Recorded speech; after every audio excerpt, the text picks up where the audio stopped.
चलो हम लोग अपना सेशन स्टार्ट करते हैं। First of all many many congratulations on writing CA foundation exams. CA के एग्जाम देना ही अपने आप में एक बहुत बड़ी अचीवमेंट है। I am very happy that your exams went so well कि आप सीए एंट्री के बारे में सोच रहे हो। तो irrespective of the results, I'm happy with your positive approach and the effort that you have put in. Congratulations to all of you.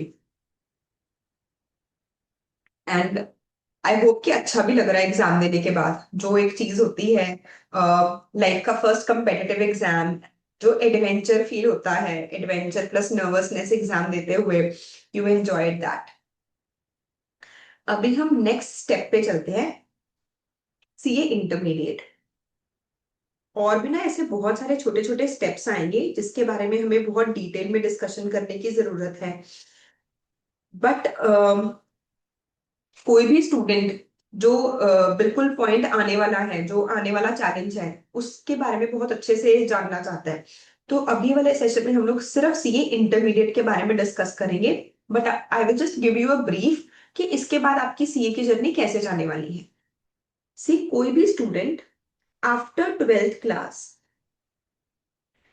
CA foundation का एग्जाम दे सकता है।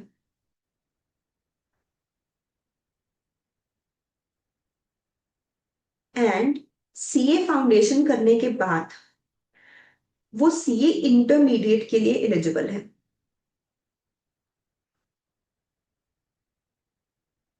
अगर किसी स्टूडेंट ने ग्रेजुएशन कर ली है, चाहे उसने ग्रेजुएशन कॉमर्स में की है या फिर उसने साइंस में की है, या बीएससी की है या बीए की है, किसी भी फील्ड में उसने ग्रेजुएशन की है, वो फिर भी एलिजिबल है सीए इंटरमीडिएट के लिए।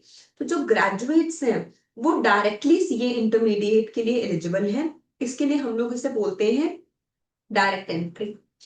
सीए इंटरमीडिएट का एग्जाम देने के बाद आप लोगों को एक ट्रेनिंग करनी होगी जिसे कि आईटीओसी ट्रेनिंग बोलते हैं। अराउंड 20 डेज, एग्जैक्ट नहीं, अराउंड 20 डेज की रहती है ये ट्रेनिंग। इसमें आपको basic IT skills, MS Word, MS Excel, ये सारी चीजें एंड ओरिएंटेशन, प्रोफेशनली ड्रेसअप होना, प्रोफेशनली कम्युनिकेट करना, ईमेल्स लिखना, ये सारी चीजें सिखाई जाती हैं। एंड जब नॉर्मली स्टूडेंट्स क्या करते हैं, सीए इंटरमीडिएट का एग्जाम देने के बाद वो रिजल्ट्स तक का टाइम वेस्ट नहीं करते, तो ये आईटी ओसी ट्रेनिंग करते हैं। और रिजल्ट आने के बाद if they succeed, they do their articleship. तो आर्टिकलशिप के बारे में तो शायद सबको ही पता होगा। ये शायद कुछ स्टूडेंट्स को नहीं पता था कि आपको अपना इंटरमीडिएट एग्जाम देने के बाद आईटी ओसी ट्रेनिंग करनी होती है। आर्टिकलशिप होती है 2 इयर्स की, जिसमें आप किसी भी सीए के अंडर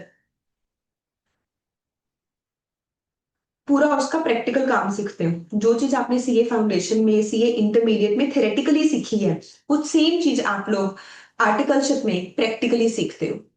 आपको शायद मानस सर ने बताया होगा, आप आर्टिकलशिप की बजाय इंडस्ट्रियल ट्रेनिंग भी कर सकते हो। तो इंडस्ट्रियल ट्रेनिंग भी एक बहुत अच्छा ऑप्शन है। इंडस्ट्रियल ट्रेनिंग में क्या होगा, कुछ कंपनीज ऐसी हैं जहां पे एज अ अकाउंट्स डिपार्टमेंट में आप काम करते हो, फाइनेंस डिपार्टमेंट में काम करते हो, और उसे ही आर्टिकलशिप कंसिडर कर लिया जाता है। मतलब आप प्रॉपर इंडस्ट्री में जाके प्रैक्टिकल एक्सपोजर ले रहे हो, किसी सीए के अंदर नहीं, इंडस्ट्री में जाके प्रैक्टिकल एक्सपोजर ले रहे हो। जैसे कि हमारे कुछ स्टूडेंट्स इंडियन ऑयल में, मानस सर ने खुद, I don't remember the name, but Mumbai की एक एमएनसी में मानस सर ने इंडस्ट्रियल ट्रेनिंग की है। तो एक ये भी बहुत अच्छा ऑप्शन है आपके पास। सिमिलरली शायद आपने सुना होगा कि जो बिग फोर फर्म्स हैं, ईवाई, केपीएमजी, आप कहीं पर भी आर्टिकलशिप कर सकते हो। ये करने के बाद आप एलिजिबल हो जाते हो सीए फाइनल के लिए। इस ड्यूरेशन में बीच में आपको कुछ और एग्जाम्स देने पड़ते हैं, उसका नाम है SPOM. So that is self based online module. तो जो न्यू स्कीम आई है सीए की, न्यू स्कीम में ना कुछ सब्जेक्ट्स सीए फाइनल में से कम कर दिए गए हैं। फॉर एग्जाम्पल, पहले सीए फाइनल में लॉ होता था, बट अब उनको लगा कि जो लॉ है वो सीए फाइनल का सब्जेक्ट ना बनाने की बजाय हम सेल्फ बेस्ड ऑनलाइन मॉड्यूल बना दें। जैसे कि वर्ड खुद ही एक्सप्लेनेटरी है, आप लोग अपने आप सेल्फ पेस्ड अपनी स्पीड के अकॉर्डिंग अपनी आर्टिकलशिप के साथ साथ लॉ की आईसीएल की वेबसाइट से क्लासेस देखोगे, और उसका एक ऑनलाइन एग्जाम होता है जिससे मार्क्स मैटर नहीं करते, बस उसे क्वालिफाई करना होता है। तो आप ये वाले एग्जाम दोगे। ऐसे ही लॉ और कुछ और सब्जेक्ट्स भी हैं, ये सारे एग्जाम्स आपको क्लियर करने होते हैं, उसके बाद आप एलिजिबल होते हो सीए फाइनल का एग्जाम देने के लिए। And after this obviously you get the degree. तो मेरा पर्पस था कि चाहे कोई फाउंडेशन रूट का स्टूडेंट है चाहे कोई इंटरमीडिएट का, उससे प्रोसेस अच्छे से पता चल जाए। तो मैं एक बार दोबारा से पेन डाउन कर देती हूँ कि क्या फाइनल स्टेप्स हैं, एंड फिर हम लोग बाकी का सारा सेशन फोकस करेंगे ओनली अबाउट सीए इंटरमीडिएट। अब सबसे पहला पॉइंट है सीए फाउंडेशन और graduation in any stream. Then CA intermediate. Once a student clear both groups of CA intermediate, he or she is eligible for IT and OC training. Sorry, clear करना नहीं, मैंने गलत word use किया। Clear करना नहीं, सिर्फ appear करना जरूरी है। जब आपने सीए इंटर के ग्रुप्स के लिए अपीयर कर लिया, उसके बाद आप ये ट्रेनिंग ले सकते हो, कभी भी ले सकते हो। तो नॉर्मली स्टूडेंट्स जो एग्जाम और रिजल्ट के बीच का टाइम होता है उसे यूज करते हैं ट्रेनिंग के लिए। फिर वो किसी पर्सन को ज्वाइन करते हैं आर्टिकलशिप के लिए या इंडस्ट्रियल ट्रेनिंग के लिए।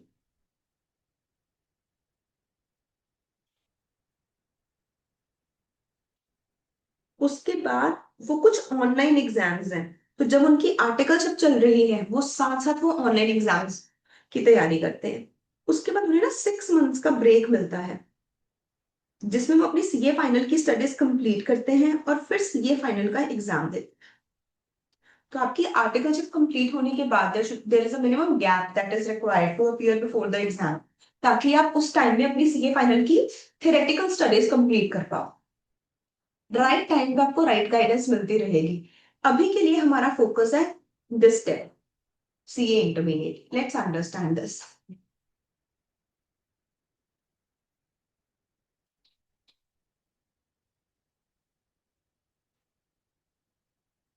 Most important step of CA journey.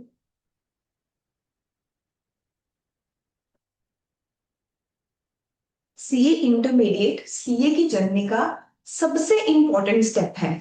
कुछ लोग ऐसा मानते हैं कि ये मोस्ट डिफिकल्ट सब्जेक्ट स्टेप भी है। इसे इजी कैसे बनाना है हम वो भी डिस्कस करेंगे, बट मैं अभी आपको कॉमन परसेप्शन बता रही हूँ कि लोगों को क्या लगता है। सीए फाइनल से भी जेन्युइनली बहुत सारे लोगों को ऐसा लगता है कि ज्यादा डिफिकल्ट सीए इंटरमीडिएट है। उसका रीजन भी है। सीए फाउंडेशन में ना आपके सारे सब्जेक्ट्स कहीं ना कहीं आपकी 11th और 12th के साथ लिंक्ड थे। मैथ्स आपने पहले कभी ना कभी पढ़ा हुआ था, अकाउंट्स आप 11th और 12th में बहुत अच्छे से आपने पढ़ा। इनफैक्ट आपने शायद अकाउंट्स की वजह से ही सीए को एज अ करियर चूज किया, तो उस वो आपके कंफर्ट जोन में है। इकोनॉमिक्स भी आपने 11th 12th में पढ़ी, तो सिर्फ स्टूडेंट को जो थोड़ा बहुत डर लगता है वो लॉ या मैथ से लगता है फाउंडेशन लेवल पे। बट इंटरमीडिएट में ना एकदम से बहुत सारे सब्जेक्ट आ जाते हैं, एंड उन सिलेबस सब्जेक्ट्स का सिलेबस बहुत ज्यादा है। एंड अब जब आप एग्जाम देखे आए हो तो आपने नोटिस किया होगा कि आईसीआई कितनी डेप्थ में जाके एग्जाम पूछता है, क्वेश्चन पूछता है। छोटे छोटे पॉइंट्स जो हम क्लास में नोट करते हैं, मतलब एक लाइन को पढ़ने के बहुत सारे तरीके हो सकते हैं, क्वेश्चन को सॉल्व करने के बहुत सारे तरीके हो सकते हैं। और अगर हम कहीं पे भी थोड़ी नेग्लिजेंस दिखाते हैं, आईसीआई ने उसी पॉइंट पे क्वेश्चन बना देना होता है। अच्छा, पहले तो मुझे ये बात बताओ, जो मैं आपको क्लास में बोलती थी कि अकाउंट्स का पेपर बनाया ही 4 घंटे का जाता है, ये बात कितने लोगों को खुद फील हुई during while giving the exam? मुझे सारे स्टूडेंट एक बार हैंड रेस करके बताओ कि क्या आपको ये फील हुआ कि यार जेन्युइनली अकाउंट्स का पेपर लेंदी था, ये 3 आवर्स का पेपर तो नहीं लग रहा था। एंड आई एम श्योर ये उन बच्चों को ज्यादा फील हुई होगी जिन्होंने टेस्ट कम दिए हैं। अगर तुम टेस्ट दोगे तो तुम्हारी स्पीड अपने आप ही बिल्ड हो जाएगी, और तुम्हें ये सेंटर में लोगों से बात करते हुए खुद फील भी हो रहा होगा। जिन्होंने टेस्ट दिया था उन वो अपना टाइम मैनेज कर पाए थे, वो टाइम पे पेपर कंप्लीट कर पाए थे, उन्होंने रीडिंग टाइम में पहले से ही चॉइस बना ली थी। बाकी सब आपके फ्रेंड्स, इररिस्पेक्टिव ऑफ वो कौन से सेंटर से पढ़े हैं, सबसे आपको कहीं ना कहीं ये फीडबैक मिला होगा कि पेपर आता था पर लेंदी था। सिमिलरली लॉ में क्या आपको क्लास में करवाए हुए चार्ट याद आ रहे थे? स्टोरीज याद आ रही थी मुझे। नॉर्मली बच्चों से ये फीडबैक मिलता है that while appearing for the exam you can message me in the chat box or just raise hands कि while appearing for the exam class was in front of our eyes। जो हम class में charts बनाते थे वो हमारे सामने थे और वो स्टोरीज याद आ रही थी।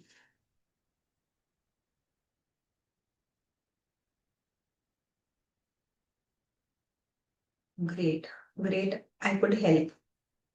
अब इंटरमीडिएट में बहुत सारे सब्जेक्ट्स हैं एंड बहुत कम टाइम है, जिस वजह से कुछ बच्चों को ये डिफिकल्ट लगता है। इसे इजी कैसे बनाना है वो भी बताती हूँ। और इसका एक और रीजन पता है क्या है? एकदम से आई से है ना, तुमसे बहुत ज्यादा प्रोफेशनलिज्म एक्सपेक्ट करने लग जाता है। अगर आप ट्वेल्थ में इतना पढ़ रहे थे ना, तो सीए में थोड़ा सा इंक्रीज करना पड़ा होगा।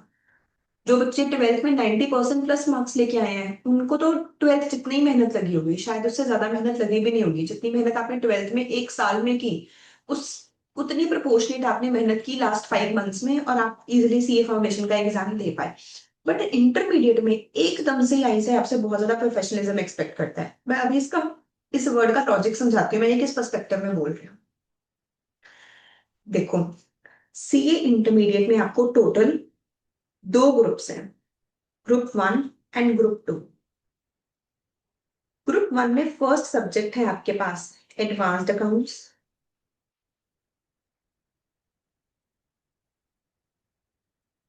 सेकेंड सब्जेक्ट है corporate and other laws.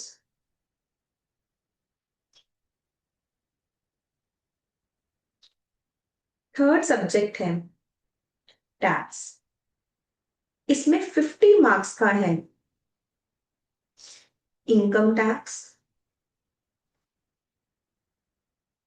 And 50 marks का है indirect tax which is GST. जो सेकेंड ग्रुप है इसमें आपका फर्स्ट पेपर होगा कॉस्ट अकाउंट्स। सेकेंड पेपर होगा जिसमें 50 मार्क्स की वेटेज है एफएम की। एफएम मतलब के फाइनेंशियल मैनेजमेंट। एंड 50 मार्क्स का होगा एसएम। एसएम का मतलब है स्ट्रैटेजिक मैनेजमेंट। और आपका लास्ट पेपर होगा ऑडिट। अब ये दिख तो 6 पेपर्स रहे हैं बट अल्टीमेटली ये 8 पेपर्स हैं। इनकम टैक्स का सिलेबस शायद अकाउंट्स से भी ज्यादा है। सिर्फ इनकम टैक्स का नहीं, अगर उसमें जीएसटी मिला दो तो इनकम टैक्स और जीएसटी ये दोनों मिला के अकाउंट्स और लॉ के बराबर बन जाएंगे। 2 पेपर्स हैं ये, बट पूछे 50 मार्क्स के लिए जा रहे हैं। तैयारी हम 100 प्लस मार्क्स की कर रहे हैं बट पेपर उसमें से 50 मार्क्स का आ रहा है। सिमिलरली एफएम और एसएम अपने आप में पूरे पूरे सब्जेक्ट हैं। ये डिजर्व करते हैं, एफएम डिजर्व करता है 70 to 80 मार्क्स का पेपर, बट आईसीए में 50 मार्क्स का पूछा जा रहा है। तो मैं ये कह सकती हूँ कि कहने के लिए चाहे 6 पेपर्स हैं बट शायद 7 पेपर्स हैं। अब आप लोगों ने सीए फाउंडेशन का एग्जाम दिया जनवरी 26 में, और आप एलिजिबल हो सीए इंटरमीडिएट में जनवरी 27 में। Most of the students, by most of the students I mean 70% से ज्यादा बच्चे रिजल्ट्स तक कोई डिसीजन ही नहीं लेंगे। वो रिजल्ट तक वेट करते रहेंगे कि क्या करना है, कि रिजल्ट आएगा फिर देखेंगे क्या करना है। तो वो एक्चुअली पढ़ना कब से शुरू करेंगे? 15 मार्च के बाद। रिजल्ट आने के बाद वो एक वीक तो रिजल्ट को एंजॉय करेंगे, फिर शायद इधर उधर अलग अलग जगह पे डेमो क्लासेस लेंगे, फिर एनरोल करेंगे। अगर वो ऑफलाइन किसी सिटी में शिफ्ट होना चाहते हैं, नया पीजी ढूंढेंगे। ये सारे काम में उन्हें अप्रोक्सीमेटली 10 to 12 डेज कम से कम लग जाएंगे। तो शायद बच्चा प्रोडक्टिवली 31 मार्क्स से पढ़ना शुरू कर पाएगा। अब आप मुझे बताओ, जब आपने अब एग्जाम्स दे दिया फाउंडेशन का, आपके अकॉर्डिंग किसी स्टूडेंट को फाउंडेशन का सारा सिलेबस रिवाइज करने के लिए कितना टाइम मिलना चाहिए? एग्जाम से कितने दिन पहले उसे फ्री हो जाना चाहिए सीए फाउंडेशन के सिलेबस से?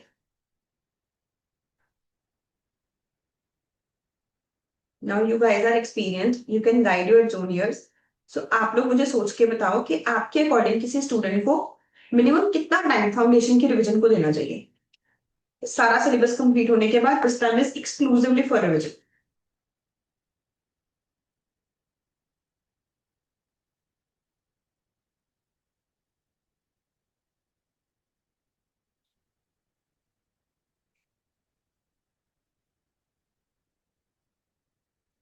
तो मुझे दो स्टूडेंट्स का आंसर आया, उन दोनों को लगता है 1.5 मंथ। तो मुझे लगता है कि शायद सब लोग ही इसके आसपास सोच रहे होंगे कि अप्रोक्सीमेटली मैम कम से कम 45 डेज तो चाहिए।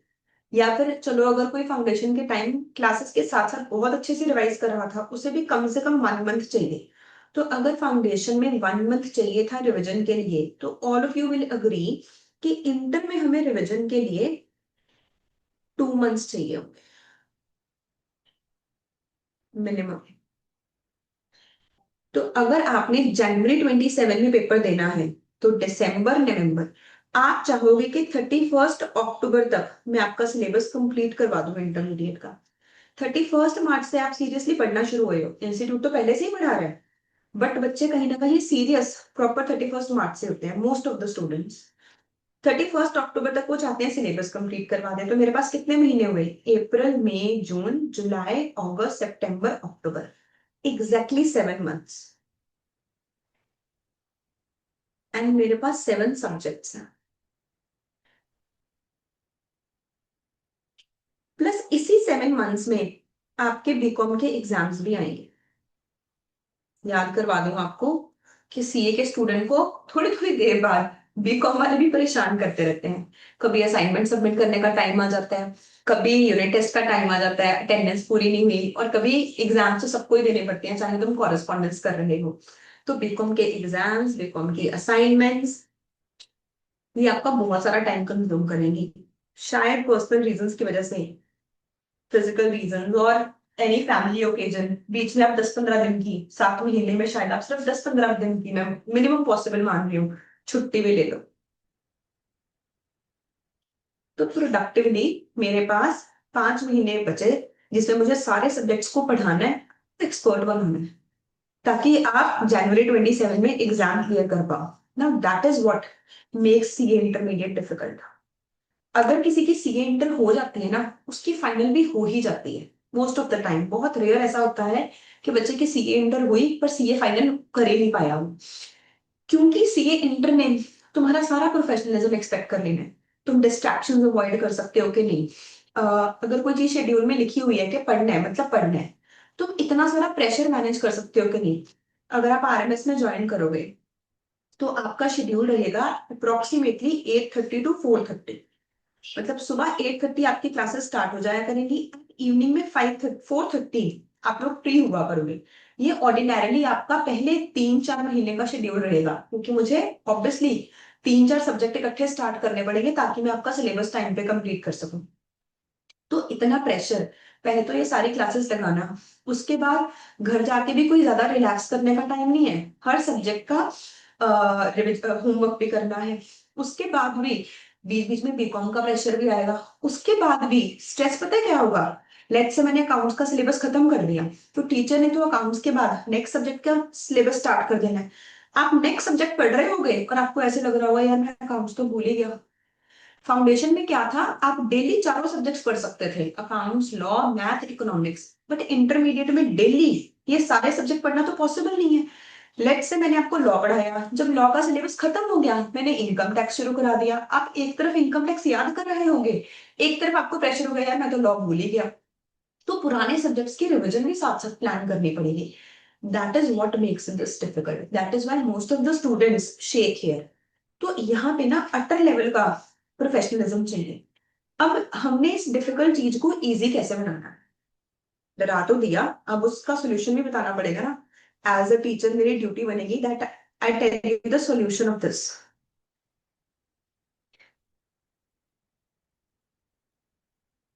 Never create a backlog.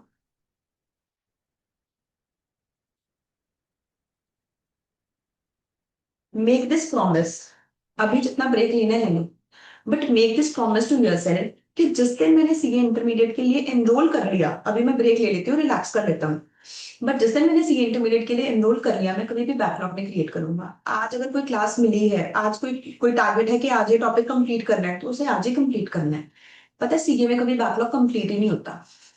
हम बीकॉम के टाइम पे भी ये कोशिश करेंगे कि आपका कोई बैकलॉग क्रिएट ही ना हो। जिस दिन बीकॉम के एग्जाम्स होते हैं, सिर्फ उस दिन की हम आपको छुट्टी दे पाएंगे, क्योंकि हमने भी टाइम पे सिलेबस कंप्लीट करवाना है। बट साथ में आपको रिकॉर्डिंग का ऑप्शन मिलता है ताकि आप अपने बैकलॉग को कंप्लीट कर सकें। तो कभी भी बैकलॉग ना क्रिएट होने दो, ये सबसे पहला पॉइंट। Timely preparation.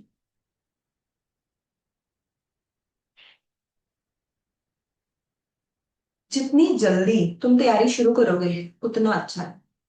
अगर मैं रैंक होल्डर के इंटरव्यूज देखती हूँ, तो सारे रैंक होल्डर्स ने ये बोला हुआ है कि उन्होंने सीए फाउंडेशन का रिजल्ट आने से पहले एक सब्जेक्ट कंप्लीट कर लिया था। कोई भी एक सब्जेक्ट उठा के उन्होंने उसकी सारी क्लासेस देख ली थी। तो जो स्मार्ट स्टूडेंट है ना, उसे पता है कि थ्योरी सब्जेक्ट एंड में रिवाइज करना ही पड़ेगा। उसे पता है कि अगर मैं डेली अपने दिमाग में इतनी सारी इंफॉर्मेशन डाल रहा हूँ, मान लो मेरा आईक्यू एल्बर्ट आइंस्टाइन जितना है, मैं बहुत इंटेलिजेंट हूँ, पर अगर मैं डेली अपने दिमाग में इतना सारा डाटा डालूंगी, वो नंबर ऑफ रिविजन के बिना तो याद हो ही नहीं सकता। उसके लिए रिविजन तो बहुत ज्यादा चाहिए ही चाहिए। तो वो अभी क्या फोकस करता है, जो रैंक टारगेट कर रहा है, जो फर्स्ट अटेम्प्ट में बोथ ग्रुप्स पास होना टारगेट कर रहा है, कि वो रिजल्ट आने से पहले पहले एक सब्जेक्ट या दो सब्जेक्ट्स का 50-50% सिलेबस खत्म कर ले। वो ये नहीं सोचता कि बाद में कौन सा याद रहेगा, उसे पता है बाद में याद नहीं रहेगा। अभी उसका पर्पस है कि मैं उस टॉपिक को समझ लूं, उसके नोट्स कंप्लीट कर लूं, और बाद में सिर्फ इसकी रिवीजन ही पेंडिंग रही। सो बी प्रिपेयर्ड फॉर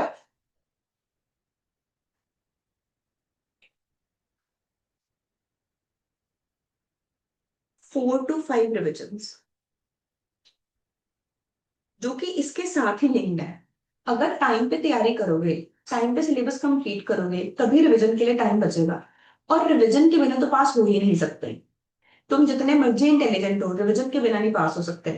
शायद फाउंडेशन में भी सबने 4 to 5 टाइम रिवाइज किया होगा, तो इंटरमीडिएट का जो इतना सारा सिलेबस है, इससे भी ऑब्वियसली 4 to 5 रिविजन तो चाहिए ही चाहिए। And last point, mentally strong बनना।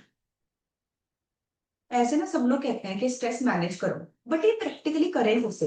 तो मैंने जो खुद लाइफ में ये चीज अप्लाई की, मैं वो आपको अपना एक्सपीरियंस शेयर करती हूँ। यार स्ट्रेस को मैनेज कैसे करना है। मुझे ना स्ट्रेस तब होता था जब मैं मेहनत नहीं करती थी।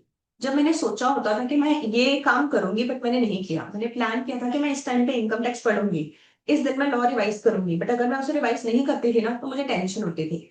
तो जस्ट फॉलो योर शेड्यूल।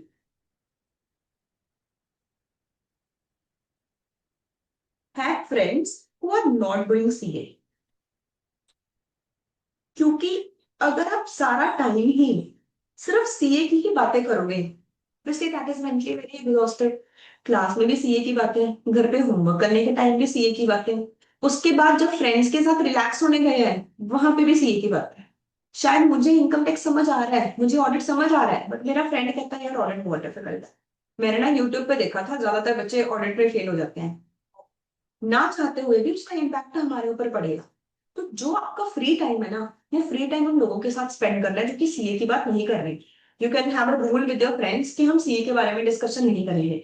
और have friends who talk about things other than CA, जो कि सीए के अलावा किसी और टॉपिक के बारे में बात करते हैं। Just 1 second, let me plug on the charger.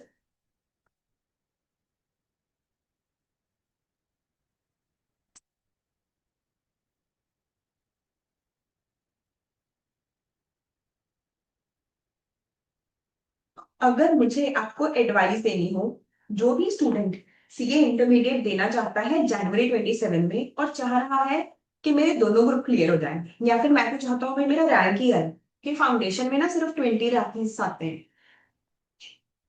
पर इंटर में 50 रैंक्स आते हैं, तो द प्रोबेबिलिटी और chances of you getting a rank are high. Foundation बहुत सारे लोग देते हैं, इंटर सिर्फ जो फाउंडेशन पास करके आए हैं डायरेक्ट एंट्री, इंटर कम लोग देते हैं, और कम लोगों में ज्यादा रैंक्स आते हैं। 50 रैंक आते हैं, इसका मतलब ये नहीं कि सिर्फ 50 लोगों के रैंक आते हैं, अप्रोक्सीमेटली 150 प्लस लोगों का रैंक आता है। तो एक रैंक कई बार मल्टीपल लोग शेयर करते हैं। लेट्स से मेरे 430 मार्क्स हैं, और भी बहुत सारे बच्चों के शायद 430 मार्क्स होंगे। तो वो रैंक बहुत सारे लोगों का होगा। शायद अगर ये 430 मार्क्स वाला AIR 32 बन रहा है, तो शायद 5 या 10 लोगों का AIR 32 होगा। तो the probability of you getting a rank which is a lifetime achievement, वो एक दिन की अचीवमेंट नहीं है, वो तुम मरने तक याद रखोगे, which is a lifetime achievement is higher, अगर आप इन 4 चीजों का ध्यान रखते हो। कभी भी बैकलॉग क्रिएट नहीं होने देना, टाइम पे तैयारी शुरू करनी है, और मेंटली प्रिपेयर रहना है कि भाई मुझे 4 to 5 रिविजन चाहिए, मुझे पैनिक नहीं करना है। मुझे पता ही है कि चाहे मैं बहुत ज्यादा ब्रिलियंट हूँ, मैं फाउंडेशन पास करके आई हूँ, मेरे 12th में 95% मार्क्स थे, फिर भी मुझे 4 to 5 रिविजन तो चाहिए। उससे पहले मैं खुद को डाउट नहीं करूंगी यार मैं कैसे भूल गई ऑडिट, मैं कैसे भूल गई income tax. And you have to be mentally very strong. जब बीकॉम आएगी तो तुम्हें प्रेशर फील होगा। जब क्लास में 8:30 to 4:30 क्लासेस चल रही होंगी, तुम अपनी पूरी जान लगा रहे होगे, और फिर भी तुम्हें रिजल्ट नहीं दिख रहा होगा, तुम्हें लग रहा होगा हम चीजें भूल रहे हैं, तुम्हारे मन के ऊपर प्रेशर क्रिएट होगा। But you have to give this message to your mind that this is what every CA student goes through, and this is normal because I'm serious about my studies, that is why I'm taking stress. But मेरा काम है schedule बनाना और schedule को follow करना, तो I will do just that. मैं schedule बनाऊंगी और शेड्यूल को फॉलो करूंगी, and have friends who keep you positive। अब सीए इंटर के बारे में थोड़ा सा और डिस्कस करते हैं। जैसे कि शायद मानस सर ने आपको बताया होगा, एडवांस्ड अकाउंट्स आपको मानस सर बताएंगे। He has been a rank holder twice. Sir ने फाउंडेशन लेवल पे भी रैंक लिया था और फाइनल लेवल पे भी रैंक लिया था। He will also be teaching you after. मेरे से आप लोग पढ़ रहे हो सीए फाउंडेशन से ही, शायद आपको पढ़ाने का स्टाइल भी अच्छा लगता होगा। I will be teaching you law and income tax. अब इनकम टैक्स के बारे में एक और स्पेशल बात बताऊं, आपको पता है न्यू इनकम टैक्स एक्ट आ गया है। January 27 में जो एग्जाम है, उसमें तो old income tax act apply हो रहा है, पर जो January 27 के बाद में एग्जाम आएगा उसमें ना नया एक्ट अप्लाई हो जाएगा। तो फिर हमें सारा टैक्स दोबारा से ही पढ़ना पड़ेगा, जो भी हमने सेक्शंस याद किए होंगे, लॉजिक वही रहेगा, कॉन्सेप्ट वही रहेगा, पर छोटी छोटी छोटी छोटी अमेंडमेंट्स बहुत सारी आ जाएंगी, सारे सेक्शन नंबर चेंज हो जाएंगे। ऑब्वियसली जब एक्ट ही बदल गया, सेक्शन नंबर ही बदल गया, तो ग्रुप 1 तो हमें January 27 में निकालना ही निकालना है, नहीं तो ये इनकम टैक्स बहुत ट्रिकी होने वाला है January 27 से May 27 में। एंड जीएसटी आप लोगों को पढ़ाएंगे साहिल सर। साहिल सर जीएसटी में ही प्रैक्टिस भी करते हैं, तो ऑब्वियसली वो आपको इसके बारे में बहुत अच्छा गाइड कर सकते हैं। एंड कॉस्ट अकाउंट्स भी साहिल सर पढ़ाएंगे। एसएम एंड ऑडिट, अगर हमारे इंस्टीट्यूट में आपको एंटरटेनिंग क्लासेस किसी की मिलेंगी, तो वो सबसे ज्यादा एंटरटेनिंग क्लासेस आपको मिलेंगी एसएम एंड ऑडिट की। ये आपको शौर्य सर पढ़ाएंगे। मतलब कि all the faculties are CS.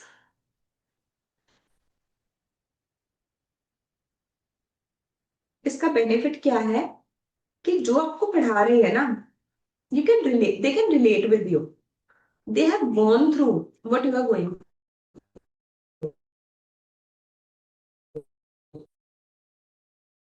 वो आपकी प्रॉब्लम को समझ सकते हैं। All the faculties are taking responsibility of 150 marks each. As a teacher बिना सीए इंटरमीडिएट को पढ़ाना चैलेंजिंग काम है। आईएसएम में तो मीडिएट में क्या चैलेंज है कि जो सब्जेक्ट है ना वो डायनामिक है। जैसे ही बजट आता है, नया इनकम टैक्स एक्ट आ जाता है, तो हमें अपने सारे रूल्स रिवाइज करने पड़ते हैं, बहुत सारी अमेंडमेंट्स हो जाती हैं। लॉ में कंपनीज एक्ट हम पढ़ेंगे, लॉ में बहुत सारी अमेंडमेंट्स हो जाती हैं। तो टीचर के लिए भी हर सब्जेक्ट बहुत डायनेमिक है। सिमिलरली अकाउंट्स में आप अकाउंटिंग स्टैंडर्ड्स पढ़ोगे, तो नए नए गाइडेंस नोट्स इशू होते हैं, तो टीचर ने खुद भी इस चीज के ऊपर बहुत मेहनत करनी होती है। तो यहाँ पे सारे टीचर्स के ऊपर वो बर्डन प्रोपोर्शनेटली डिवाइड किया गया है। All of us will manage this 150 marks syllabus.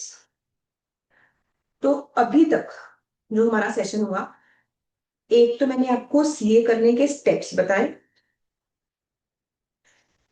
फिर मैंने आपको बताया ग्रुप 1 में कौन कौन से सब्जेक्ट हैं, ग्रुप 2 में कौन कौन से सब्जेक्ट हैं। Then I told you about why is CA inter considered as difficult, इसे लोग डिफिकल्ट कैसे क्यों बोलते हैं? और जेन्युइन रीजन है जो लोग डिफिकल्ट बोलते हैं, जेन्युइनली रीजन है ऐसे कि तुम इसे डिफिकल्ट बोलो। तुम इसे इजी कैसे बना सकते हैं?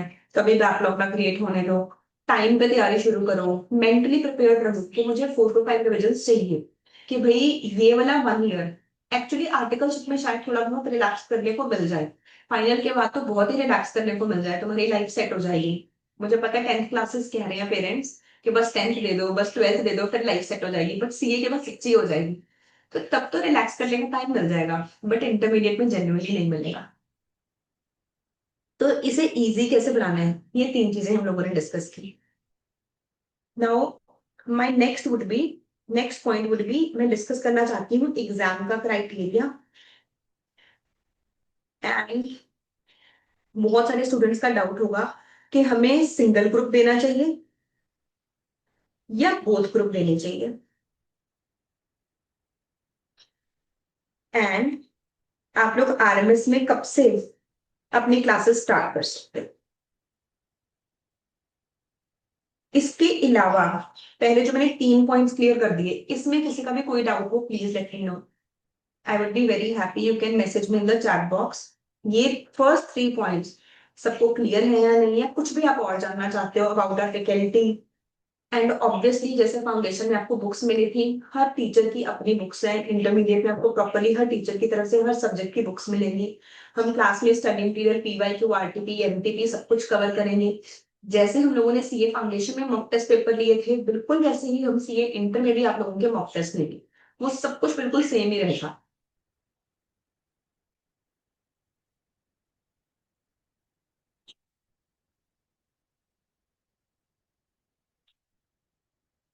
थैंक यू समीक्षा।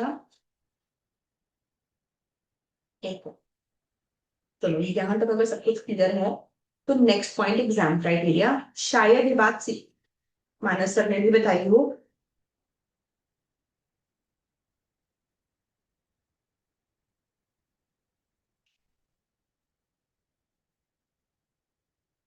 इन all papers there would be 30% MCQs, और मैं कह सकती हूँ 30 मार्क्स के एमसीक्यूज होंगे, एंड 70 मार्क्स का डिस्क्रिप्टिव पेपर होगा। तो फाउंडेशन में तो क्या था, अकाउंट्स और लॉ डिस्क्रिप्टिव था, बट मैथ और इकोनॉमिक्स एमसीक्यू बेस्ड था। बट इंटर में ऐसा नहीं है। और जब आप पेपर देके आए हो ना, अब आपको पता भी चल गया कि ऐसा नहीं है कि एमसीक्यू कोई ज्यादा आसान होती है। एमसीक्यू में बहुत सारे ट्रिकी पॉइंट्स होते हैं, और पूरी मेहनत का बेनिफिट नहीं मिलता जब तक लास्ट स्टेप ठीक ना हो। तो एमसीक्यू में एक्यूरेसी बहुत ज्यादा चाहिए होती है। एंड डिस्क्रिप्टिव में आपको स्टेप मार्किंग का बेनिफिट मिलता है, बट आपको अपनी प्रोविजन को, अपने लॉ को अच्छे से एक्सप्लेन करना पड़ता है। तो राइटिंग स्किल आपका अच्छा चाहिए, स्पीड अच्छी चाहिए। तो इंटर में दोनों चीजें चेक की जाती हैं हर पेपर में, चाहे वो अकाउंट्स है, चाहे लॉ है, चाहे ऑडिट है, चाहे टैक्स है, कोई भी सब्जेक्ट है। 30 मार्क्स के एमसीक्यूज होंगे, एंड 70 मार्क्स का पेपर डिस्क्रिप्टिव डिस्क्रिप्टिव होगा। No negative marking. तो द गुड थिंग इज कि एमसीक्यूज में कोई भी नेगेटिव मार्किंग नहीं होती है। मतलब कि ऑब्वियस सी बात है, तुमने एमसीक्यूज 100% अटेम्प्ट करके आनी। फाउंडेशन में तुम शायद डर के मारे 70 to 90% के बीच में अटेम्प्ट करते हो, बट इंटरमीडिएट में हमें सारे एमसीक्यू अटेम्प्ट करके आने, बिकॉज कोई भी नेगेटिव मार्किंग नहीं है। पासिंग क्राइटेरिया है 40 मार्क्स इन ईच सब्जेक्ट,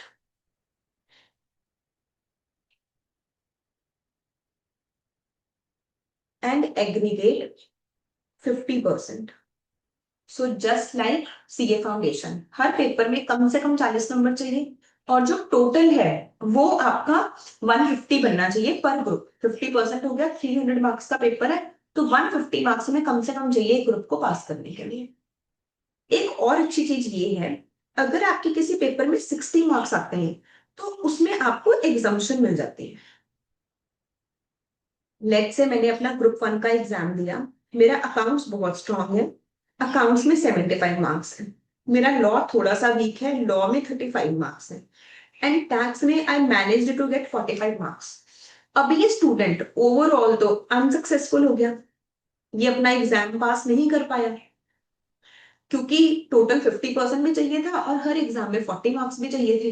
पर उसकी अकाउंट्स में एग्जाम्पशन है, तो आपके रिपोर्ट कार्ड पे ऐसे ई लिखा जाएगा।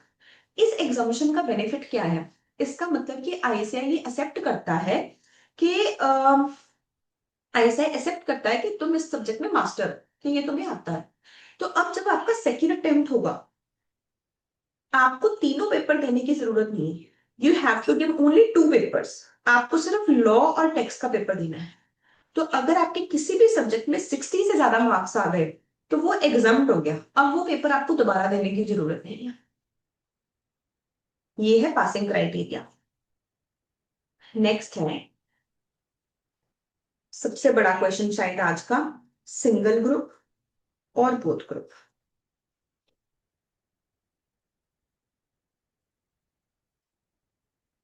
तो पहले बोथ ग्रुप के बेनिफिट्स क्या क्या हैं, बोथ ग्रुप क्यों देना चाहिए। पहला बेनिफिट, एलिजिबल फॉर रैंक। अगर कोई स्टूडेंट सोच रहा है कि भाई मुझे रैंक लेके आना है, तो अगर आप सिंगल ग्रुप दोगे, आप रैंक लाने के लिए एलिजिबल ही नहीं है। You are eligible for rank only if you appear for both the groups. Second, benefit of set off. आपको सेट ऑफ का बेनिफिट मिल जाता है। सेट ऑफ के बेनिफिट का मतलब क्या है?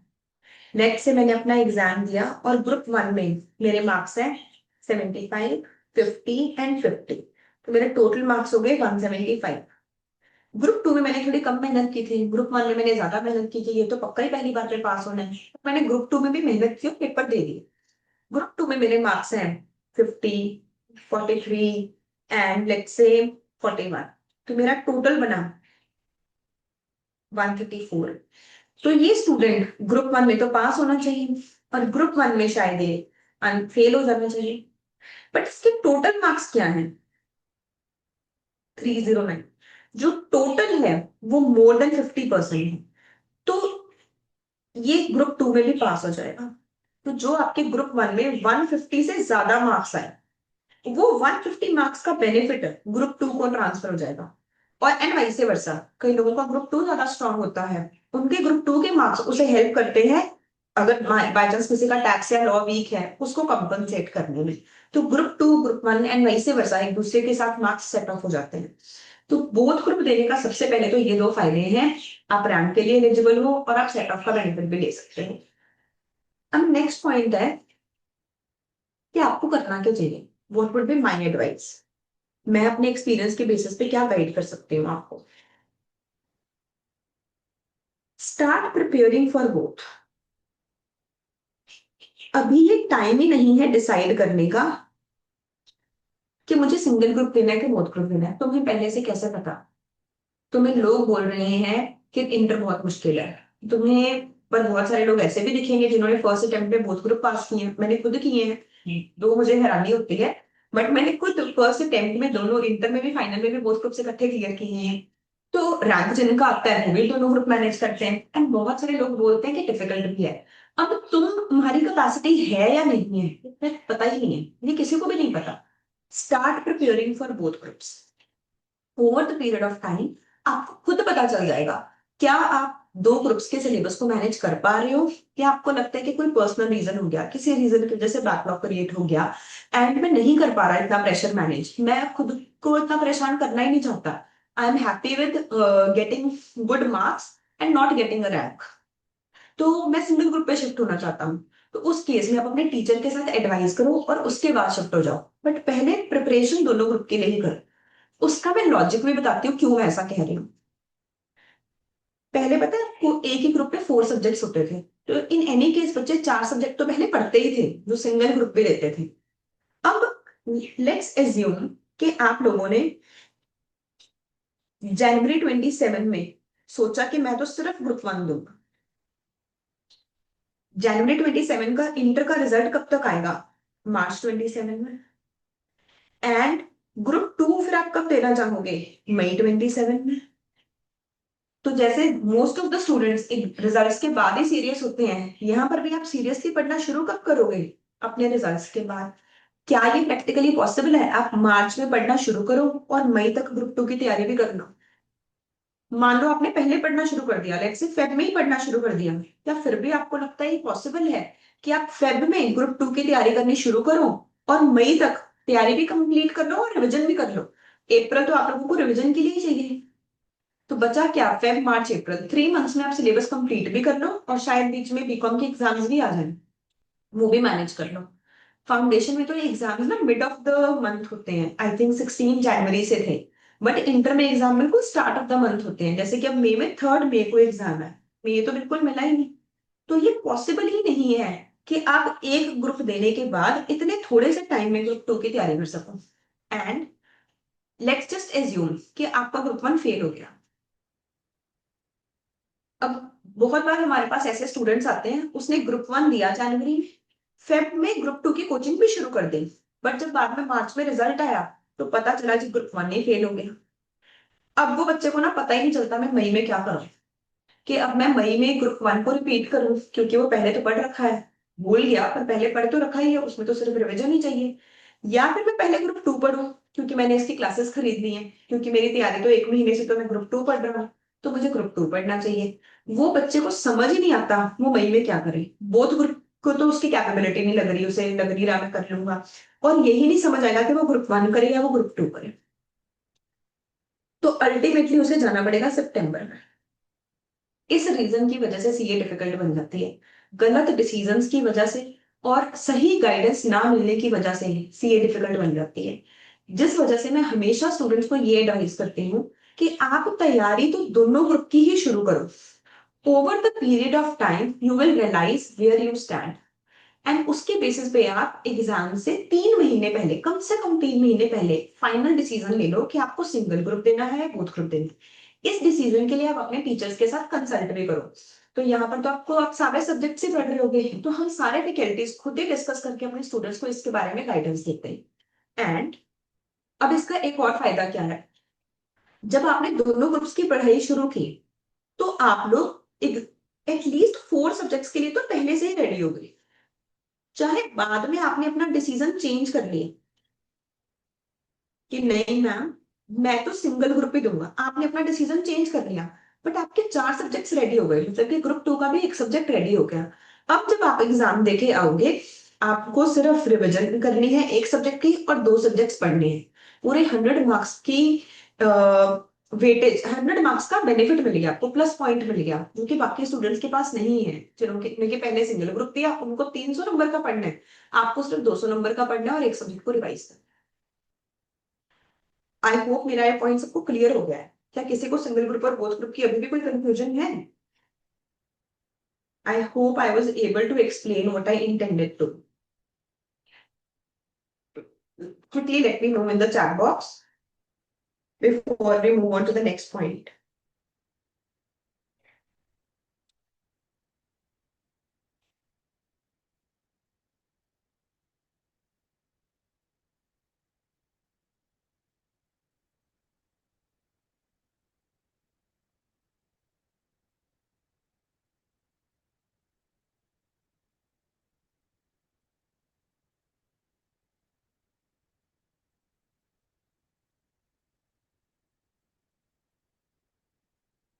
Great. Now, जो स्टूडेंट्स अभी जल्दी तैयारी कर शुरू करना चाहते हैं,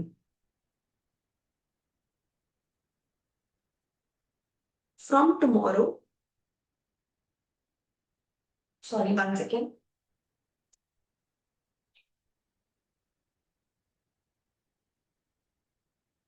from tomorrow you can start preparation of accounts। आप अपने अकाउंट्स की तैयारी चैनल में लगा दो, कल से ही स्टार्ट कर सकते हो।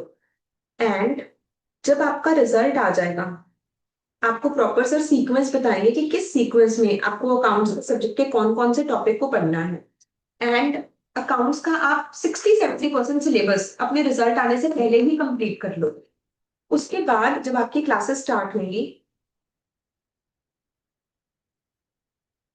3 सब्जेक्ट स्टार्ट होंगे, तो हम स्टार्ट करेंगे एफएम 15 मार्च, ये टेंटेटिव डेट है, exact date would be approximate, ये अप्रोक्स डेट है, exact date would be 1 week of results.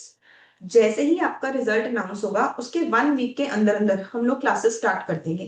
And हम FM, income tax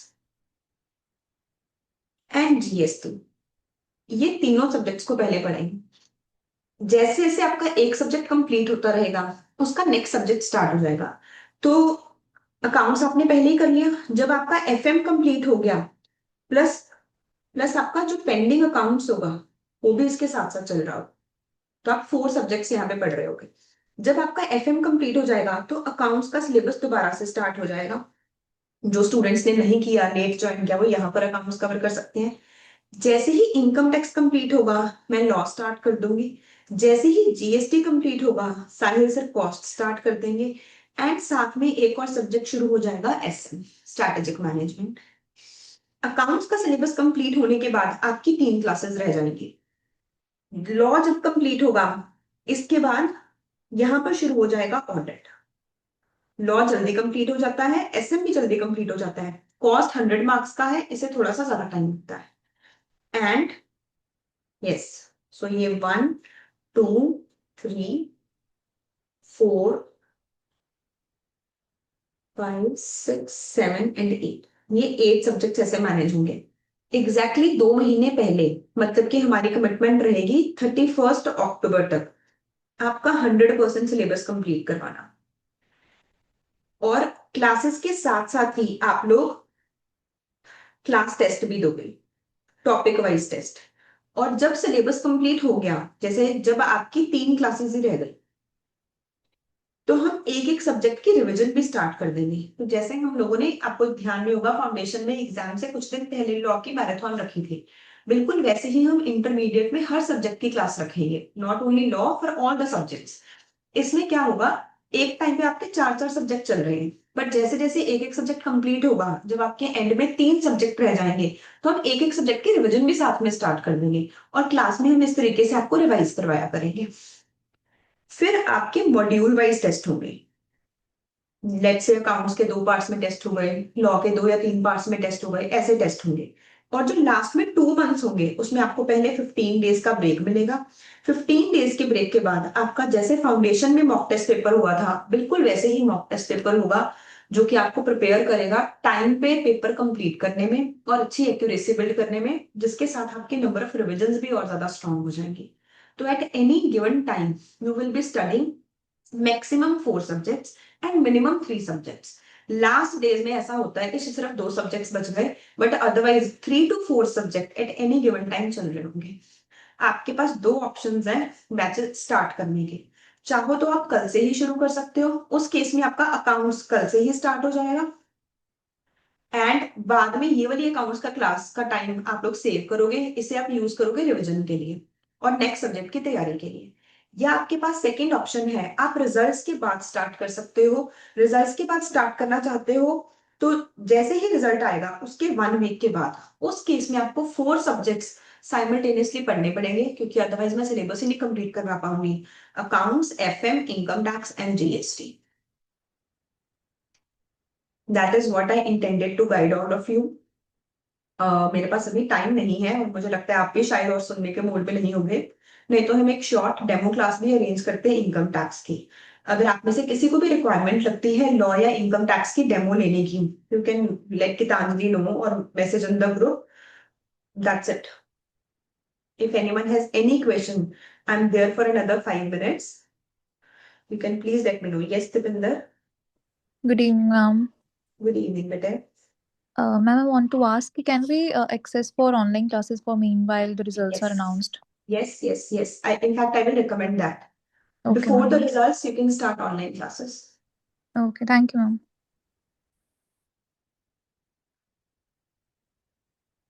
Anyone, anything else?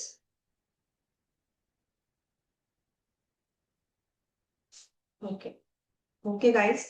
See you all. And मुझे रिजल्ट्स के बाद जरूर मिलने आना, irrespective of the results. By chance किसी रीजन की वजह से नहीं भी होता है तो ऐसा नहीं है कि बस अब मैंने CA छोड़ ही दी। यार हम बहुत पास थे, थोड़ी सी मेहनत और करेंगे और अगले अटेम्प्ट में क्लियर कर लेंगे। याद रखना है कि ये बाय चांस नहीं भी क्लियर हुआ ना सीए, दैट डजंट मीन तुम इंटेलिजेंट नहीं हो, दैट इज मीन्स तुम अच्छे से पढ़े नहीं थे। हाँ, तुम नॉन सिंसियर हो सकते हो, but that is not a final verdict कि तुम्हारा दिमाग कम है, तो उसे दिल पे नहीं लेना। अल्टीमेटली सीए सिर्फ एक डिग्री ही है, बहुत सारे लोग सीए के बिना भी सक्सेसफुल हैं। तो just stay happy and stay positive. Bye, take care.